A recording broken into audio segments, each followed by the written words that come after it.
Olá, pessoal, sejam bem-vindos, sejam bem-vindas a mais um episódio do Experiências Extraordinárias. Hoje eu estou recebendo aqui um cara que eu admiro bastante, é um cara que eu conheci recentemente, mas eu admiro muito, eu tenho o maior carinho por ele, tem uma energia maravilhosa, eu tenho a impressão que vocês vão adorar o Luiz Ricardo. Ele é CEO da Tato. A Tato é um dos maiores contact centers, call centers do Brasil. Ele vai contar um pouco sobre a Tato pra gente, vai falar um pouco do que mais eles fazem, porque acho que não falar que é só contact center talvez já não seja mais o que a Tato faz. Enfim, ele tem mais de 25 anos de experiências adquiridas em cargos de gestão. Trabalhou por muitos anos na Atento, gerindo o Grupo Telefônica, tem uma experiência fantástica. A gente vai falar muito sobre negócios, a gente vai falar muito sobre pessoas, a gente vai conhecer a história dele. Ele veio lá da Zona Leste, é isso? Exatamente, da Zona Vila Leste. Vila Ré. Vila Ré. Ele veio lá da Vila Ré, começou a trabalhar cedo. É uma história de sucesso, é uma história que vai inspirar muito a gente. Meu amigo, obrigado. Prazer estar aqui, por você cara. ter vindo. Muito obrigado pelo convite. Eu sempre falo isso, o pessoal já está acostumado, mas eu falo porque eu sei que as agendas de vocês são uma loucura e é uma honra saber que vocês tiraram algumas horas do dia de vocês para vir aqui doar o seu tempo para contar um pouco da tua trajetória para as pessoas que nos assistem. Então, meu querido amigo, me conta um pouco, melhor do que eu falar de você, você falar de você, quem é o Luiz Ricardo, da onde você vem, como é que você chega CEO da Tato? Oh, legal, mas queria reforçar mais uma vez o prazer de estar aqui com você, ainda mais entendendo todo o papel que vocês fazem em todas as atividades, eu fiquei encantado com tudo, então vai ser uma conversa muito legal. Bora lá. Bom, Luiz Ricardo Ferreira, hoje eu tenho 54 anos, completar 55 anos agora em maio, tá próximo. Tá próximo, mas 27, é um garoto. É um garoto, pelo menos o espírito, é a cabeça não envelhece. E como ele já comentou, como você ir lá na Vila Ré, cara, Vila Ré é um bairro no extremo da Zona Leste, bem periferia. Hoje já chegou o metrô lá, obviamente. Mas eu lembro que na minha infância era aquele típico bairro de cidade do interior, com terras, ruas de terra ainda. Que a gente ficava com o pé vermelho, quando a gente andava descalço, cara.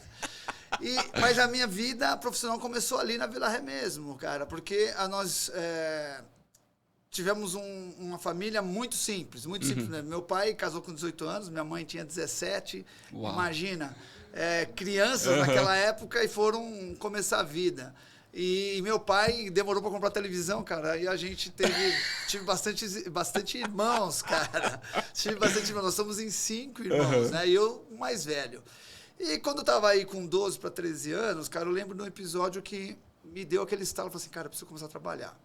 Primeiro que eu sentia que em casa nunca passamos fome, graças a Deus. Isso não, uma casa muito simples. Era aquele cimento vermelho que passava o famoso vermelhão. Aquela cera, né? Cimento queimado, que hoje tá na moda, mas aí passava a cera, né? E minha mãe fazia ilustrar aquilo que eu detestava, ficar com o joelho vermelho. Eu morei numa casa que era assim também, cara. Então, mas não passamos fome, cara. Mas aí era uma vida simples, onde Coca-Cola era um item de luxo que só tinha, às vezes, 2, 3 vezes por ano. Mas o que startou a minha vontade de querer trabalhar foi, cara, quando eu quis comprar um tênis, que na época, não sei nem se existe tênis mais, cara, era o Conga Cabeção. Era um tênis branco horrível, cara. Mas que pra gente... Que tinha aquela coisa na frente, não era? Isso, eu lembro, cara. Era uma Conga e tinha a Conga normal e o Cabeção. E eu falei, pô, pai, eu quero um tênis desse Cabeção, porque eu jogava futebol de salão na escola, né, que era uma atividade que a gente fazia. E meu pai falou, pô, filho, não temos dinheiro para comprar isso, tem que esperar, né, em algum momento, aí a gente vai comprar, mas não tem. E eu falei, pô, não tem, como não tem? E aí eu comecei a buscar atividades para, como que eu diria, para me remunerar de alguma forma.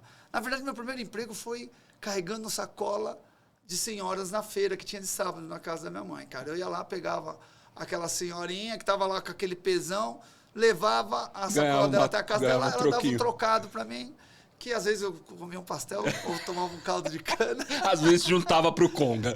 Mas acabei comprando Conga e comprei a calça jeans. Minha primeira calça jeans foi um S-top, cara, que era duro, parecendo uma lona. Mas que durou, inclusive, uns 3 anos, cara. Eu tô lembrando disso, cara. Calça S-top, cara, um jeans escuro, parecendo uma lona que se abrisse ela, virava uma barraca, cara. Mas, enfim, eu peguei gosto por isso, porque automaticamente tive aquele prazer, né, cara, de comprar um negócio independente do meu pai. Com a sua grana, né? Com a minha grana. E aí eu comecei a procurar emprego. Naquela época ainda era possível um menor de idade trabalhar. Porque daí eu completei 14 anos, né? Aí eu comecei a procurar nos negócios ali do bairro. E tinha uma casa de materiais para construção que chamava Camilo Materiais para Construção. Que o seu Camilo é vivo até hoje, mora que legal. Em Rio Claro, inclusive, ainda já é um senhorzinho, mas que me deu uma oportunidade. Ele estava precisando de um ajudante de caminhão. E falou assim, cara, eu tenho aqui uma vaga de ajudante de caminhão, serviço pesado, mas acho que você aguenta. Eu falei, não, eu também acho que aguenta. Meninão, né, cara? Meninão, a gente acha que é super-herói e aguenta tudo. Bom, cara, eu trabalhei 1 ano e meio como ajudante de caminhão. Cara, às vezes levantava às 4 horas da manhã para ir na olaria buscar tijolo, cara. E carregava o caminhão inteiro. Carregava o caminhão. Tem que carregar 1 metro de areia. Era na pá, cara. Então, eu tô contando isso porque era um serviço braçal que hoje não permitiriam, inclusive. Mas, cara, eu trabalhei ali registrado, bonitinho. Em 1 ano e meio, ele começou a perceber que eu tinha uma disposição comercial. Ele falou, cara, é o seguinte, tem uma possibilidade de ser auxiliar de balcão aqui, você quer? Vou te fazer um teste aqui, você vai aprender aqui onde estão os materiais, os nomes, se daqui uns 2 meses eu perceber que você realmente pegou, a vaga é sua. Eu não teve outra, o salário dobrava. Uau, e não tinha que carregar peso, não né, tinha que cara? carregar peso. Não, ainda tinha, porque tinha nego lá que ia lá, comprava um saco de cimento, tinha que colocar no carro. Botava nas costas. E levava no carro, mas era muito menos do que o caminhão. O meu lado de marketing despontou, porque eu virei auxiliar de venda, depois virei vendedor dessa casa de materiais de construção e fiquei lá, cara, por mais 3 anos e meio.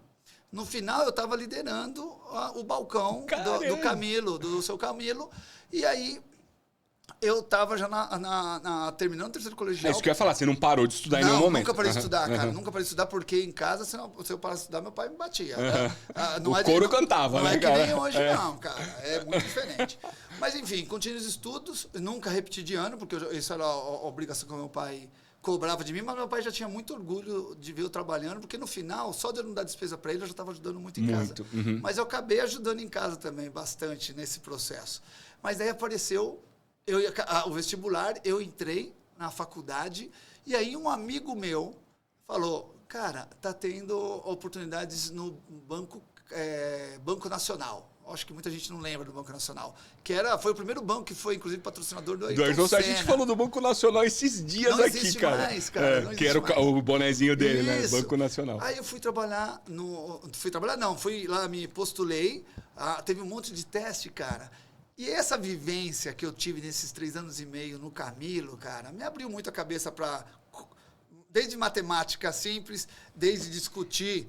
O cara chegava lá, às vezes, com um engenheiro, com arquiteto, queria comprar material, eu discutia material. Então, isso acabou me fortalecendo. E nas dinâmicas de grupo do Banco Nacional, eu acabei me destacando.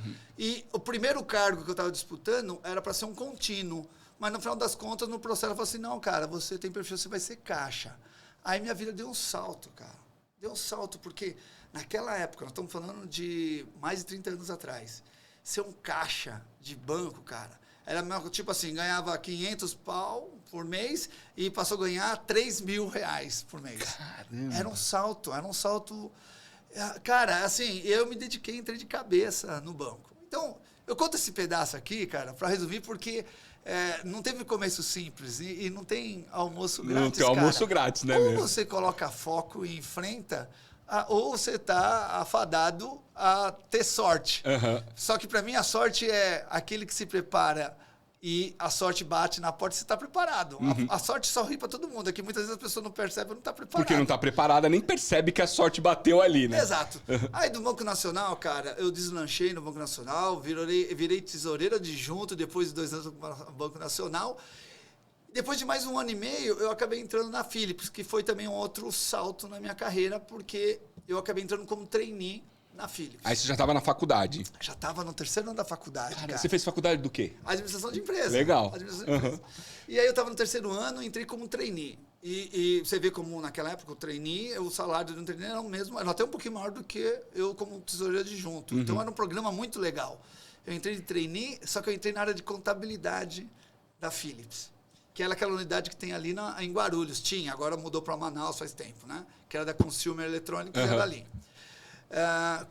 Fazer estágio em contabilidade, cara, não era muito mais meu perfil, né? Eu já estava, apesar de lidar com números, essas coisas, mas o cara rapidamente também falou assim, você vai continuar como trainee aqui, mas sua área não é aqui não, cara, você tem que ir pro marketing.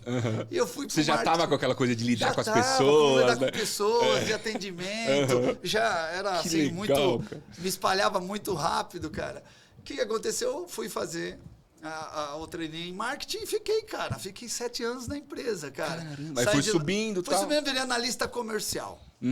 Na Philips, a Philips mudou para Manaus, eles me convidaram para ir para Manaus, mas naquela época solteiro, cara. Tinha acabado de terminar a faculdade, estava bem, não quis ir para Manaus, aí eu acabei recebendo um convite de ir para Tectoy, que foi também outra mudança muito legal. Tectoy, cara. Então, olha só, saí do ramo de materiais para construção, Banco. aí vim para a parte de consumer, de linha branca e marrom, na Philips. Aí fui para a área de videogames, cara, que quando eu estava lançando Master System, Sega CD também. Os mais tipo mais assim, o velhos. sonho de qualquer um, né, meu? Não, mas tem um case de mercado muito legal aí, porque quando eu entrei, a Tectoy estava desbancando a Estrela. A Estrela, que era uma empresa monstruosa na época. Na nossa época era monstruosa. Falava em brinquedo, era Estrela. Criança, era Estrela. E era um brinquedo premium, né, cara? Tudo que era Estrela era um negócio bacana. E a Estrela entrou numa crise porque todo mundo acabou de deixar os brinquedos de lado e começou a ir para os brinquedos eletrônicos da Tectoy, cara. Que existe até hoje, só que hoje ela também ela é voltada também para automação comercial, tal, uma empresa que legal, misturada de tecnologia. Enfim, na Tectoy fiquei mais 3 anos, foi lá que eu fiz minha primeira pós-graduação. Foi a Tectoy que pagou, inclusive, minha primeira pós-graduação. Eu fiz pós-graduação em marketing, em gestão de marketing, cara. Sempre fui tendo um viés. Pro marketing, vendas. Aí, cara, da Tectoy, cara, eu fiquei lá 3 anos e meio, mais ou menos, na Tectoy. E aí eu fui pra Telco. Telco era uma subsidiária da Telco americana, que era uma empresa que estava lançando aqui no Brasil o conceito de alarme residencial, onde você mesmo instala. Nada mais é, cara, do que esses sensores com sirene, com câmera, só que vendendo em pontos de venda e a pessoa ia lá e instalava em casa. Bom, o Brasil não tem o mesmo hábito que o americano, cara. Eu posso adiantar que não vingou muito. Aqui não foi tão sucesso. Não foi tão sucesso porque o brasileiro gosta de contratar um eletricista, um instalador. O brasileiro não é essa coisa de myself, não é muito para eles, né, cara? De fazer, né? Dele mesmo fazer. Mas enfim, eu fui lá, cara, e lá eu tive minha primeira gerência. Minha primeira gerência foi na Telco. Até porque eu já tinha saído como analista pleno lá na Tectoy. Então, eu fui lá, foi minha primeira gerência. Eu tinha 27 anos, cara. Que legal. E a Telco, cara, uma empresa que estava aí com toda essa energia, mas eu era o gerente mais novo da companhia, cara. Tinha 9 gerentes, né, entre RH, etc., e eu era o mais novo. O mais novo depois de mim tinha quase 45 anos, tinha 43, 44 anos. Então, cara, eu era literalmente um moleque lá. Meninão ali. Meninão, cheio de vontade, cheio de ideia. E foi o primeiro, eu acho que é um grande primeiro aprendizado, cara, porque muita ansiedade, querendo fazer, sem planejar muito, cara, meti o pé pela mão. Então, meu relacionamento, foi aí que a primeira lição eu digo, porque é aí que eu entendi que a gente tem que ter um espírito colaborativo e às vezes tem que saber trabalhar em equipe, porque você tem que ter empatia no entorno que você está trabalhando, com as pessoas que estão à sua volta. Eu tomei muita cacetada ali, cara, e aprendi muito, porque, de novo, ansioso, molecão, os caras mais experientes... Fala, opa! Calma, você vem até aqui, você vai até ali. Então, foi uma escola muito bacana, mas eu sofri bastante. Eu lembro que, profissionalmente, como eu estava com muita ansiedade, eu sofri muito. E aí veio esse aprendizado de você, tem que saber entender mais o seu entorno para você saber se posicionar corretamente. Não importa se é mais velho ou mais novo, né? Depois disso, aí, pra gente poder acelerar e vir pro presente, cara, aí entrei na GE Capital, fiquei lá durante muito tempo, com o conceito de garantia estendida, também não é uma coisa nova. Eu sempre entrando em coisas que eram meu lançamento e Você navegou por diversas indústrias, né? Em diversas posições diferentes, né? Exatamente. Uhum. E esse da garantia estendida era um conceito novo que existe até hoje, que todo mundo conhece garantia estendida. Sim. Você compra qualquer coisa, os caras querem dar uma garantia estendida. Eu fui um dos precursores disso, que foi a Inco do Brasil, junto com a GE Capital, que trouxe isso para o Brasil em parceria com a GM. Então, eu comecei implementando esse modelo de garantia estendida Chevrolet, na época, para as concessionárias da rede da GM. Que legal, cara. Bom, depois disso, aí que eu entrei no mundo de telecomunicações. Eu fiquei lá 3 anos e meio, 4 anos, e fui convidado para ir para a Telefônica. Foi justamente em 1989 isso, mais ou menos, cara.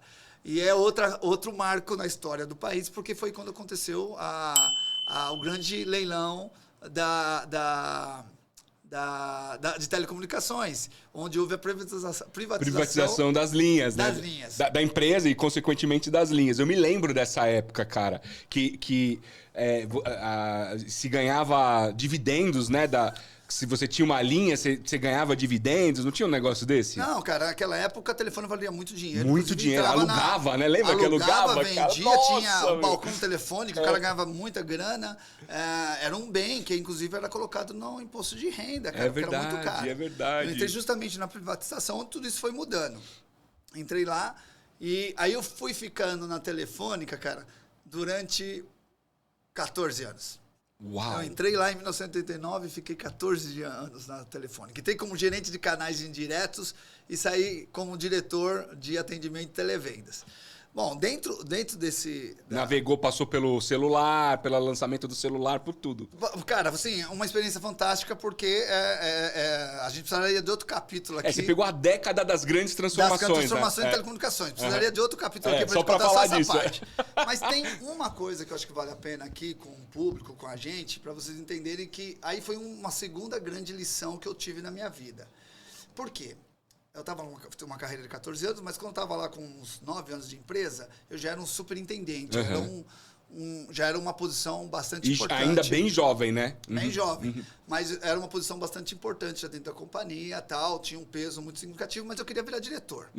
Aí eu continuava na área de canais indiretos, vendas pessoais, consultores B2B. Esse era o que eu gerenciava lá. E aí eu tinha 2, 3 gerentes e uma equipe espalhada no estado inteiro, atendendo principalmente pequena e média empresa para a Telefônica. O vice-presidente nessa época era o Mariano Debir, uma pessoa muito conhecida aí no mercado também de telecomunicações. E eu, querendo virar diretor, tinha participado já de 2 processos, cara. Interno e nada. Participei do 3º e nada. Cara... Nesse momento eu me questionei, falei, cara, será que eu estou na carreira certa? Olha, comecei a me questionar, será que eu estou na carreira certa? Na empresa certa? Será que eu estou na empresa certa? O que eu estou fazendo errado? Será que eu não estou entendendo? E até a autoestima nessa hora mexe. Pô, eu sou incompetente, cara, cheguei no meu limite, esse é o meu limite, cara, não posso...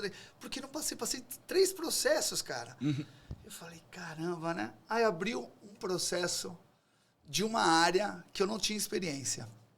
Desculpa. Que era justamente o mundo que eu tô hoje. Abriu uma vaga de diretoria para a Central de Atendimento e Televentos. E eu não conhecia nada. Aí me deu um estalo um dia, eu falei, quer saber, cara? Eu não tenho experiência. Já sabia que tinha 2 superintendentes que estavam participando da área, que tinham experiência. Área. Eu falei, quer saber? Um não a mais, um não a menos, que vai mudar a minha vida. Vou tentar. Só que eu não sabia nada de telemarketing. Como que eu ia me preparar? Eu falo isso e ninguém acredita, mas eu fui numa livraria, cheguei pro vendedor na livraria e falei assim, cara, você tem algum livro aí que fale o básico sobre teleatendimento? Ele tem vários livros aqui. Eu falei, eu quero um simples, que eu consiga ler em 2, 3 dias. O cara me deu... as entrevistas. Exato, cara! Peguei o livro, mas aí tá, pessoal, a questão de se preparar, de buscar conteúdo, de estudar. Peguei esse livrinho, cara, deitei na cama, comecei a ler ele, li o livro uma vez, depois eu ainda fiz um resumo daquilo, de algumas partes que eu achei importante. E fui para entrevista. O resumo da ópera, cara. Eu fui promovido numa área onde eu não tinha experiência, que eu me preparei durante 3 dias, mas estava com tanta vontade, tanta energia, que no final, o que eles estavam buscando para essa vaga era alguém que tivesse conhecimento, mas não tivesse contaminado com a experiência do setor. Então eu fui lá conhecendo os conceitos e formei minhas ideias específicas, mas eu não estava contaminado com o dia a dia já da área. Meu, sensacional. Cara, e fui promovido, aí ninguém acreditou assim, porra, o cara não tem experiência. Mas era isso que a empresa está procurando. Então aqui tem uma lição, cara. Também uma lição que está aí nas entrelinhas. Tem várias, né? Mas a primeira é, cara, se prepare. Você quer uma coisa? Você não sabe, cara. se prepare, cara. Vai atrás, pesquise, estude. É sua dedicação, é seu foco que vai fazer a diferença.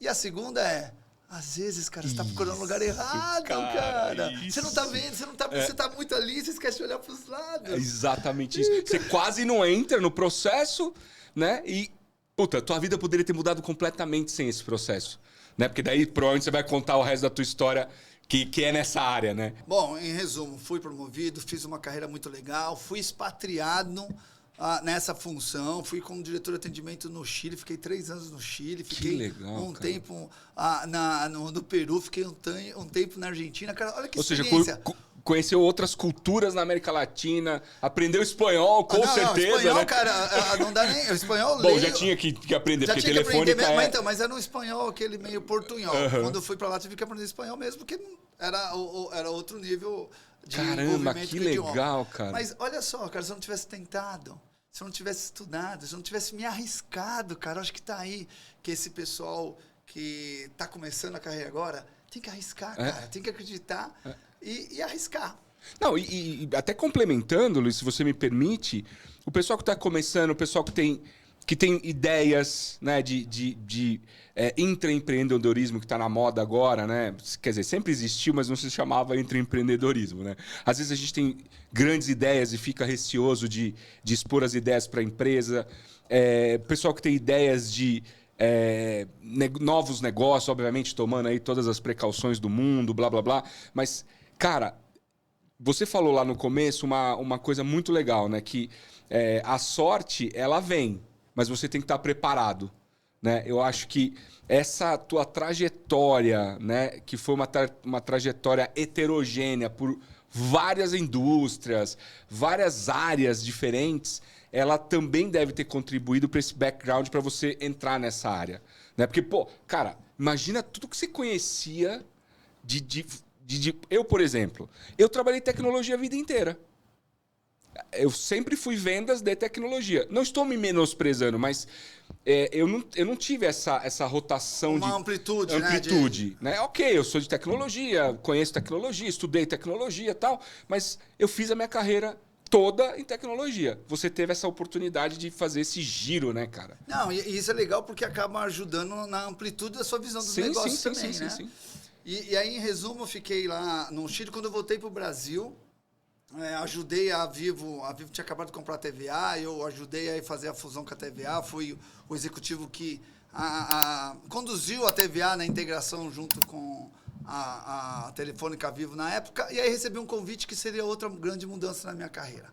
Porque eu contratava, já entrando agora no presente, né, no passado recente e presente, eu contratava muitos serviços de telemarketing. Eu era cliente da Atento, de várias outras, Atento, Almaviva e várias outras empresas conhecidas no mercado. Eu era cliente, eu contratava. Você dentro da Telefônica, você contratava e terceirizava o atendimento. E a Atento pertencia à Telefônica nesse momento, cara. E aí, eu estava tendo uma reestruturação e fala, pô, a gente precisa de alguém que vá atender a Telefônica lá na Atento, que era uma empresa do grupo. Daí me chamaram e falaram assim, cara... Pô, legal, você tem um bom ficar atento e tal. Você conhece todo mundo aqui, você conhece o processo, puta, perfeito. Só que tinha uma mudança ali que eu não tinha me tocado no primeiro momento. Eu tava mudando de lado, cara. Antes eu só pedi, eu preciso disso, me dá o preço. Preciso disso, me dá o preço. Você mudou do lado do balcão, né, cara? Eu voltei do lado do balcão, cara. Você começou a apanhar. Eu tinha que entregar. Então, isso também me ajudou muito no meu amadurecimento profissional. Porque eu tive que virar o chip e entender... Muito rápido.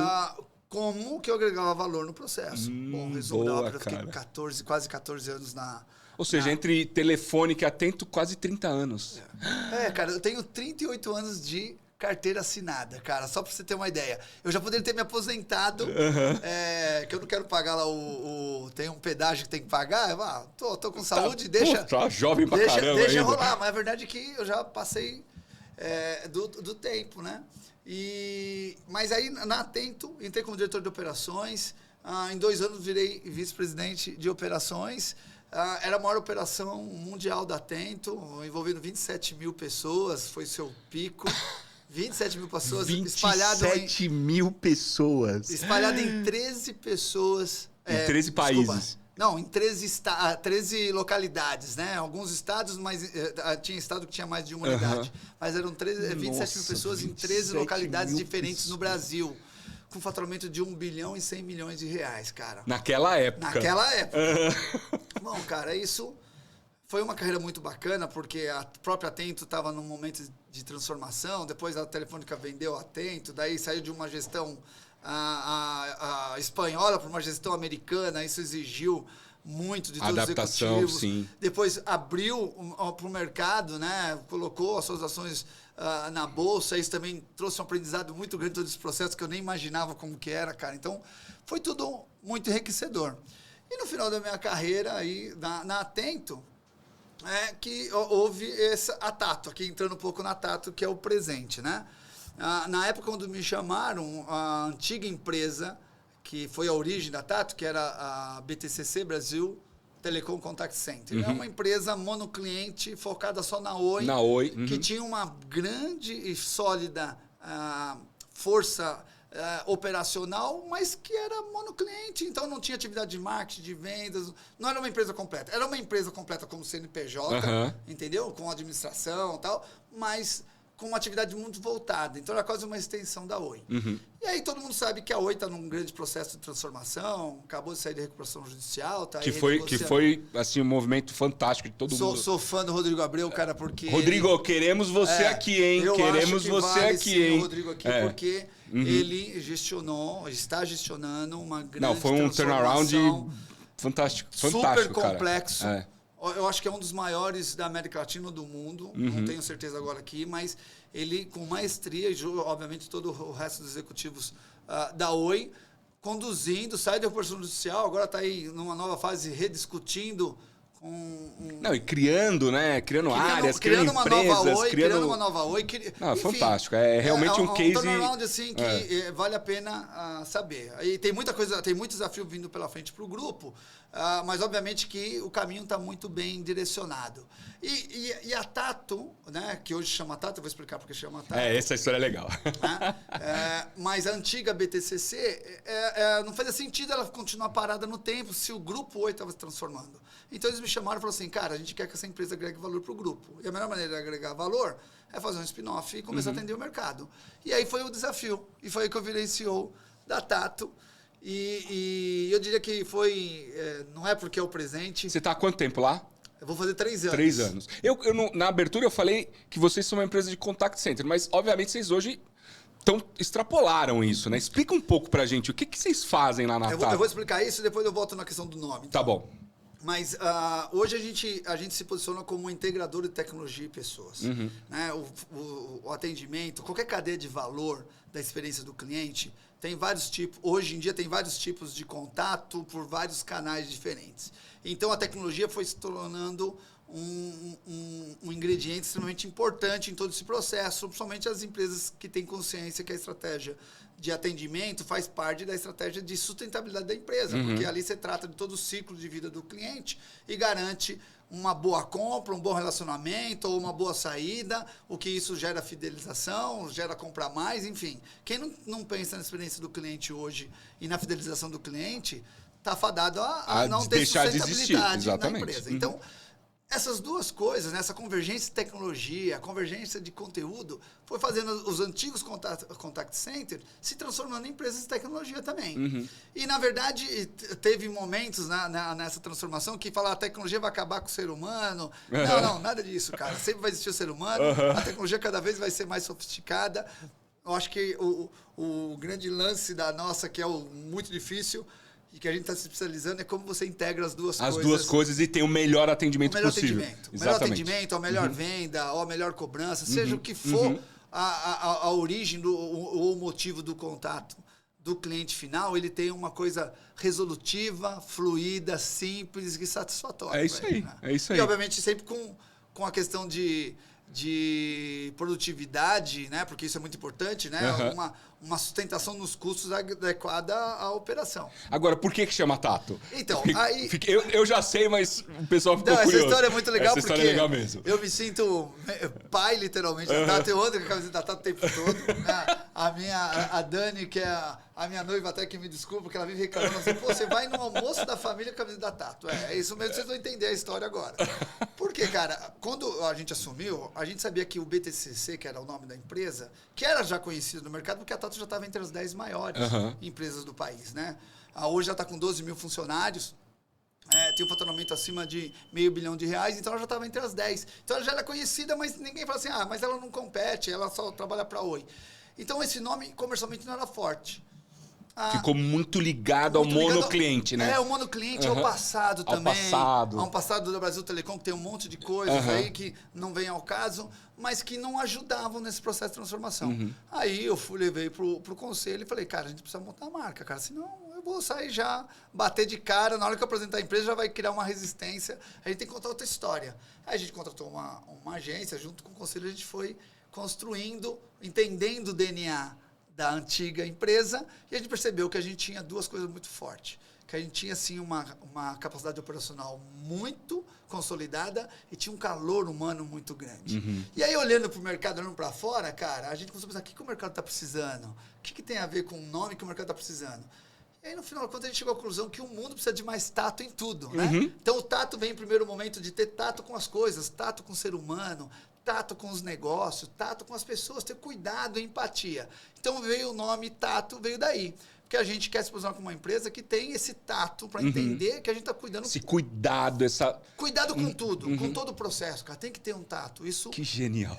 E aí... Tem o H. O Hzinho no meio, cara, foi dessa parte do calor humano.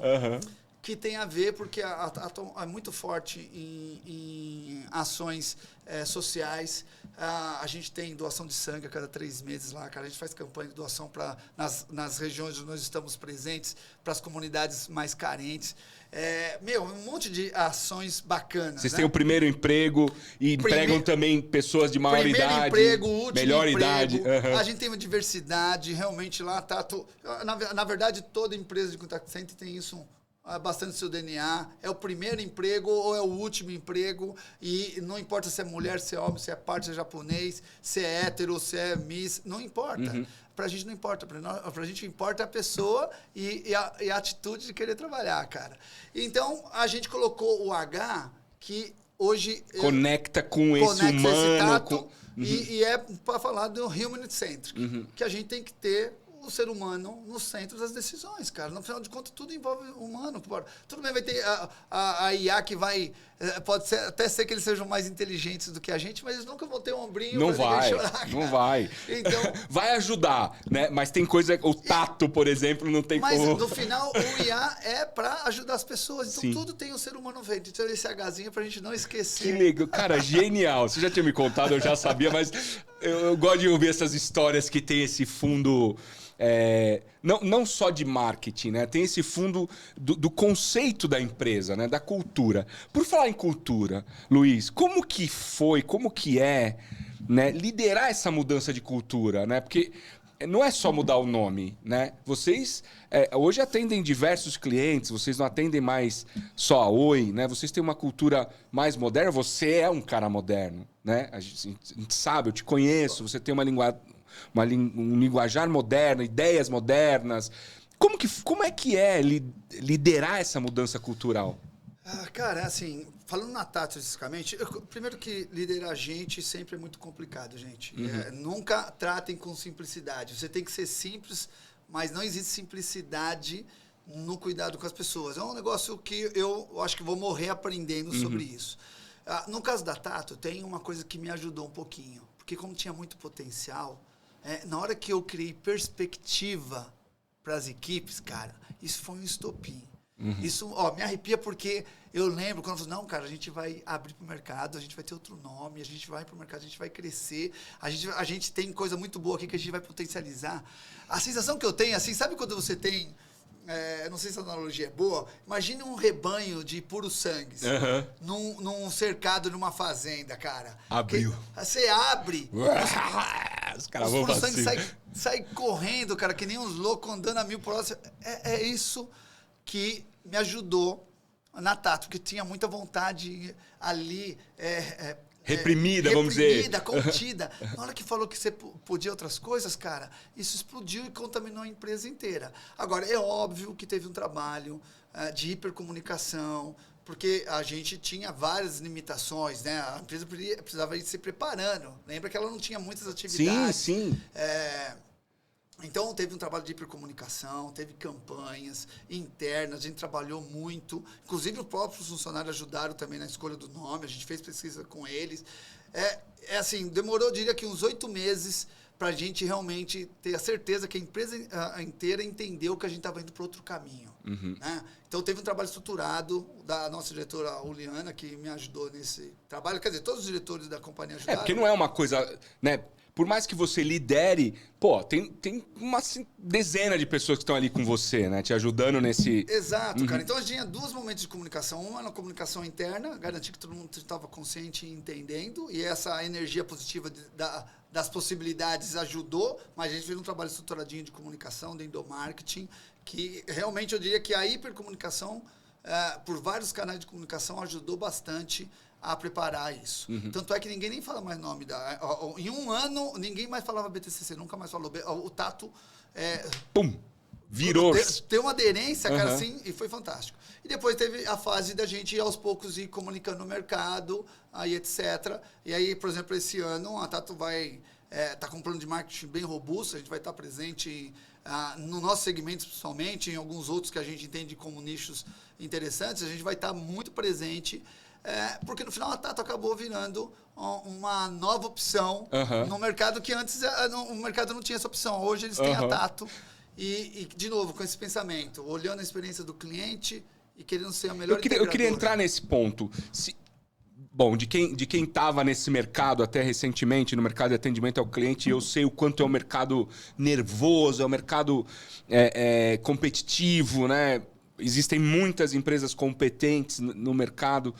Quando você olha para dentro da Tato, né, de tudo que vocês estão construindo, já construíram nesses 3 anos, e pensando aqui, né, primeiro trabalhei a questão interna, né, trocar minha cultura, fazer com que os meus funcionários entendam para onde a gente está indo, depois começo a ir para o mercado e só agora vou para o... Né, para o mundo, assim, de uma forma mais broadcast, assim, de uma forma mais abrangente. Mas como é que vocês se posicionam diferente no mercado? Nesse mercado tão competitivo que é o mercado de atendimento, de uma forma geral, no Brasil? Olha só, essa pergunta aqui, eu sempre fico... Eu já recebi essa pergunta algumas vezes, né? Até porque tá bom, é uma nova empresa, como estão se posicionando? Tá bom, posicionamento de integrar pessoas e tecnologia, ok, faz sentido. Mas a gente está realmente, assim, tentando sair fora da mesmice. O que eu estou querendo dizer com isso? Esse mercado é muito competitivo, tem grandes players extremamente competentes no mercado, mas ao mesmo tempo é um mercado desgastado, é um mercado, de certa forma, viciado, é um mercado que ainda tem muito discurso por exemplo, estamos falando da experiência do cliente, mas tem muita empresa que contrata ainda por PA, né? Ou por ligação. Então, só para o pessoal entender, PA é posição de atendimento, boa, bem né? lembrado. E ligação. Então, é meio incoerente no dia de hoje, que é o que eu imagino que o Luiz está explicando, querendo explicar aqui. É meio incoerente você contratar uma empresa que vai atender seu cliente pelo tempo, né? Pela redução do tempo. Porque isso não significa que você está prestando um bom atendimento. E hoje, o bom atendimento é o que deveria ser o foco, não é, Luiz? Exato. Não, e aí você encaixando tecnologia e pessoas de acordo com a necessidade do cliente, de acordo com o canal. Mas existe ainda muita distorção entre o que é falado. Então, o CX, né, que é o Customer Experience, todo mundo fala muito disso, tá meio que na moda. Eu até tento não usar muito essa expressão, porque eu achei que virou já meio que jargão. Mas é uma realidade que a gente precisa entender a experiência do cliente. E aí o nosso posicionamento, e o que eu falo hoje para os nossos key accounts, no pessoal da área comercial, cara, não entra nessa de simplesmente pegar uma RFP, uma tomada de preço para o cliente e botar um preço de acordo com a especificação dele. Você tem que ir um pouco além disso, cara. Então, lá é proibido receber um RFP. O cara entrar numa RFP... Não, a gente recebe RFP, mas o cara tem que ir, entrar no site da empresa. O cara tem que fazer, tipo... Tem algumas empresas que é possível fazer uma de como um cliente oculto, tentar ligar para entender os processos, degustar a URA, entender, pesquisa um pouco o que está acontecendo com essa empresa no mercado. Fantástico. Cara, porque senão, cara, o que account cai nessa mesmice, fala uma coisa, mas na hora também precifica.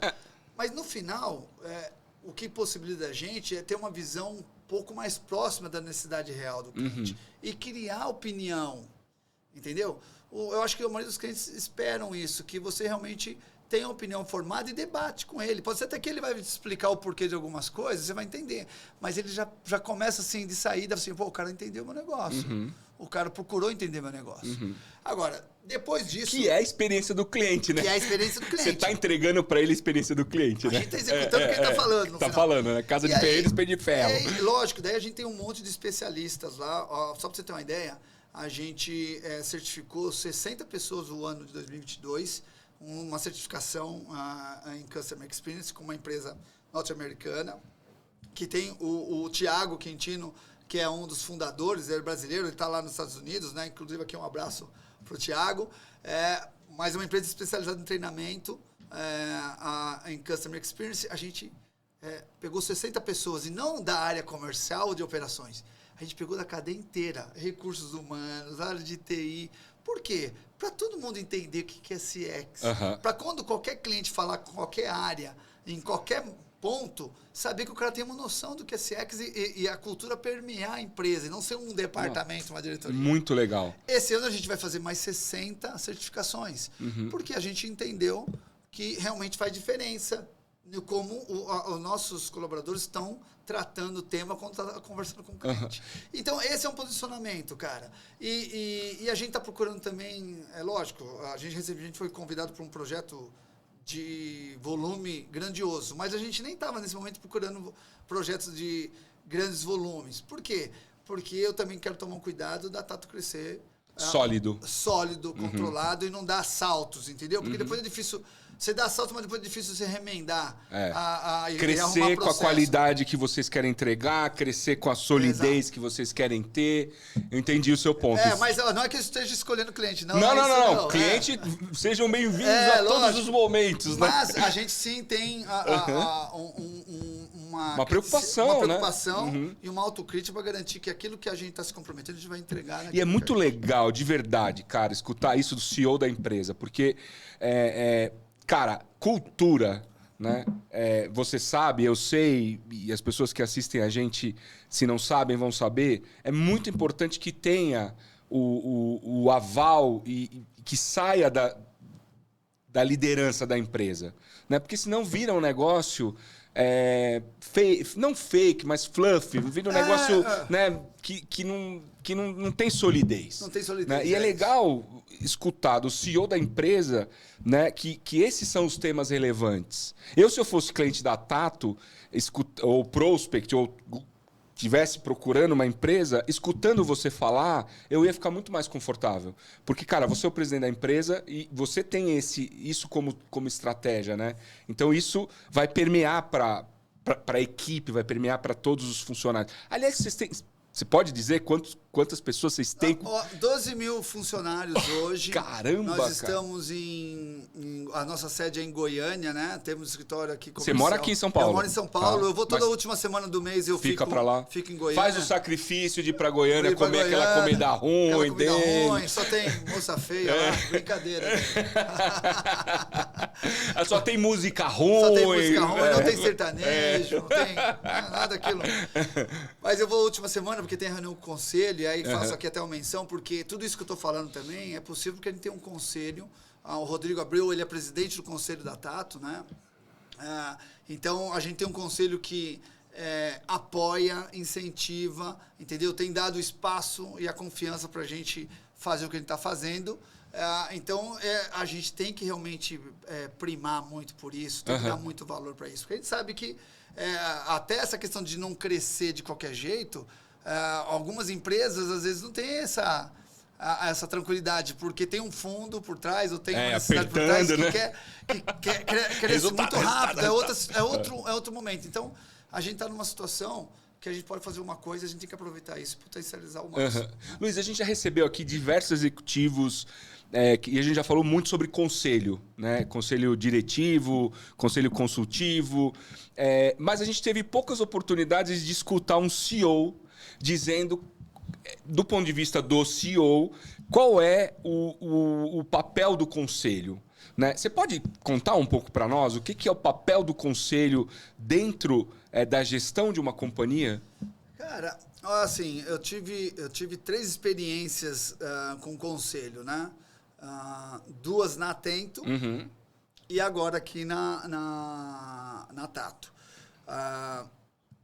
Eu acho que o conselho, né, quando a gente está falando de um advisor, de forma geral, um cara que vai ali te ajudar a pensar, ele tem que criar a massa crítica para questionar, mas no intuito final, impulsionar a companhia, mitigar riscos, potencializar oportunidades. Então, no final, é uma mola propulsora. Né? Então, hoje eu comparo muito isso, porque eu tenho essas 2 experiências específicas e comparo. Hoje, por exemplo, o papel do conselho na Tato, são 5 conselheiros, o Rodrigo é o presidente, eles exatamente fazem isso, cara. Eles apoiam, eles questionam, mas sempre com um fundo de direcionar e impulsionar. De trazer ideias, de te ajudar, de ajudar. Pensar um pouco... Não, e outra também, você vai cumprindo o que você vai falando, você vai ganhando credibilidade. Claro. Então, isso vai virando um ciclo de confiança importante. Infelizmente, na outra empresa, eu não tive essa experiência. Tinha pessoas que não tinham nem noção da realidade e opinavam de maneira muito pontual. Aí não adianta, né, cara? Então, eu senti muita diferença nisso, cara. Existia o que eu falo de conhecer o negócio. Engenheiro de obra pronta. Puta, eu falo assim, toda hora engenheiro isso. de obra pronta, cara. Cara, porra. Depois eu falo essa expressão toda hora. Então, ter um corpo diretivo, um conselho que vai ser engenheiro de obra pronta, cara, isso não agrega valor para ninguém. Agora, eu acho que um conselho tem que ser, sim, questionador, tem que querer entender, mas tem que saber o contexto todo para poder realmente agregar valor. E eu escuto várias coisas do mercado de forma geral, de outros conselhos, que tem muita oportunidade para o Brasil se desenvolver nesse âmbito, na minha opinião. É verdade. Luiz, já para a gente começar a dar um contorno aqui de encerramento, nessa conversa maravilhosa que a gente está tendo aqui, cara, você teve uma trajetória das mais diversas que a gente já recebeu aqui, mais de 80 executivos que passaram aqui no Experiências Extraordinárias. A maior parte, assim como eu, teve uma atuação mais dentro de um segmento e tal. Né? Você teve diversas... Dentro disso, quais foram ou qual foi a maior lição que você tirou na tua carreira? Não importa em que momento da tua carreira, aquela coisa que você falou, puta, cara, isso aqui pra mim, nossa, vale ou valeu pra vida toda, né? Uma coisa que te ajudou a se formar para ser o executivo que você é hoje? Eu, sem sombra de dúvida, para mim foi um momento que eu aceitei a expatriação. Por quê? Porque ela envolvia não só desafios profissionais, desafios pessoais, cara. Você já tinha seus filhos? Não tinha meus filhos, então por isso que eu vou comentar, porque o que acontece? A minha filha, Isabela, eu tenho 2 filhos, Isabela e Rico, um beijo, lindos. Minha filha tá no Canadá, tá em Vancouver, tô morrendo de saudade dela, cara. Foi estudar lá? Foi estudar, fazer o intercâmbio no primeiro semestre do último ano do último colegial. Ai, meu Deus, o coração deve estar apertado, né, cara? E tem o Rico, que ele faz aniversário amanhã, inclusive. Vai fazer 14 anos, então 14, 17 anos. Mas eu tive a Isabela, eu tava no Chile. E eu nunca casei com a mãe dela, na verdade, né? Então, eu fui pro Chile, a mãe dela foi me visitar lá no Chile, nos primeiros 3 meses que eu estava no Chile, e voltou grávida. Então, eu não via a Isabela nascer, cara. Eu cheguei no Brasil, eu voltei pro Brasil. Quer dizer, ela nasceu, eu vim pro Brasil para conhecer minha filha. Sim, claro. Mas depois eu tive que voltar pro Chile. E só quando eu já tinha quase 3 anos que eu vim pro Brasil, que eu comecei a ter convivência mais diária. Antes era só de vez em quando. A cada 3, 4 meses eu vinha pro Brasil para ver minha filha.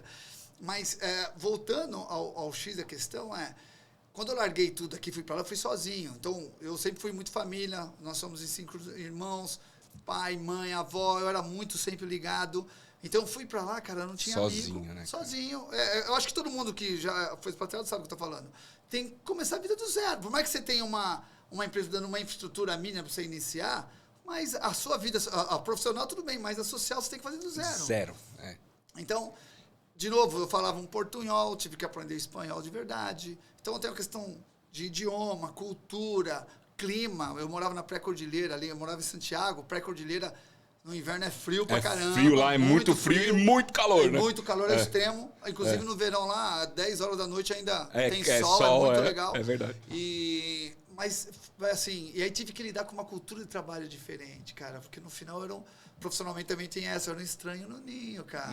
Eu era um brasileiro que tá tomando o lugar do chileno, né? E o chileno é super vaidoso, cara. Super vaidoso. E foi no momento que o Chile tava bombando como um país top da América Latina. E tava lá um brasileiro... brazuca lá pegando... Pra você ter uma ideia, eu tive discussões na época lá, por isso que eu tô falando que foi duro, que me deu um amadurecimento, um crescimento, porque foi o lado físico, mental e espiritual eu tive que desenvolver ali, cara. Porque algumas vezes eu ficava com vontade de voltar pro Brasil, cara. Mas teve uma vez, pra você ter uma ideia, 2 situações que marcaram pra mim lá. Numa discussão, um executivo virou pra mim e falou assim, pô, Luiz, você tá pensando o quê? Você tá pensando que aqui é que nem o Brasil? Que uma mão você estica, pega um coco, na outra você estica, pega uma banana e vamos dançar samba? Cara, o cara falou pra isso numa reunião pra mim. Cara, aquilo... Caramba. Eu sou patriota, tá? Aquilo me ofendeu pra caramba, mas eu tive que me segurar, porque eu tô no país do cara, né?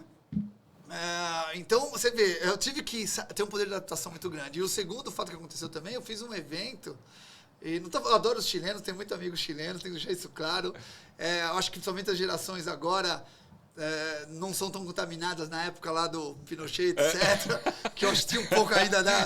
Eu tenho cunhado, sobrinha, tudo chileno, então assim, eu conheço bem. Mas eles são católico bem fervorosos, sim. Tal.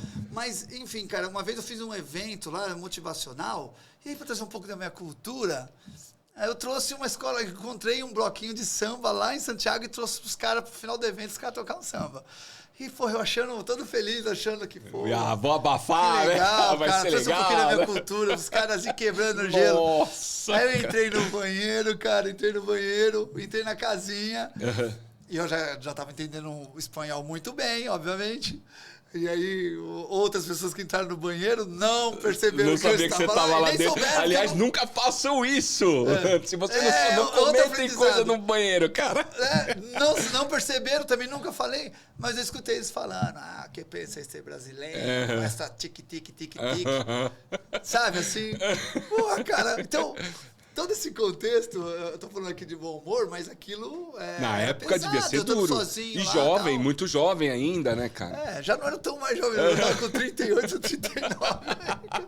Aí depois arranjei a namorada chilena e tudo aí se resolveu, pronto, cara. Aí me adaptei melhor. Meu amigo, mais uma vez... Pô, Prazer foi uma tá aqui, honra te cara. receber aqui. Você tem uma história fantástica. Você é um cara muito divertido. Um cara, assim, que, porra, um executivo, assim, dos tops que a gente tem no Brasil. Parabéns, cara. Obrigado. Eu agradeço estar aqui, cara. É um prazer. Foi uma conversa muito agradável mesmo. Eu espero que todo mundo compartilhe dessa nossa alegria aqui, desse momento, viu? Foi muito legal. Obrigado, viu, Muito Luiz? obrigado. De coração mesmo. Um abraço a Obrigado. todos. Valeu. Pessoal, espero que vocês tenham gostado dessa conversa cheia de energia com o Luiz, CEO da Tato. contou aqui um pouco da trajetória, contou aqui um pouco de diversos desafios que ele vem enfrentando durante a carreira e tudo isso. Se você está curtindo o nosso projeto, ajuda a gente a levar esse conteúdo para o máximo de pessoas que a gente puder. Compartilhe esse vídeo, senta o dedo no like aí que ajuda a gente, tá certo? Fiquem bem e até o próximo episódio.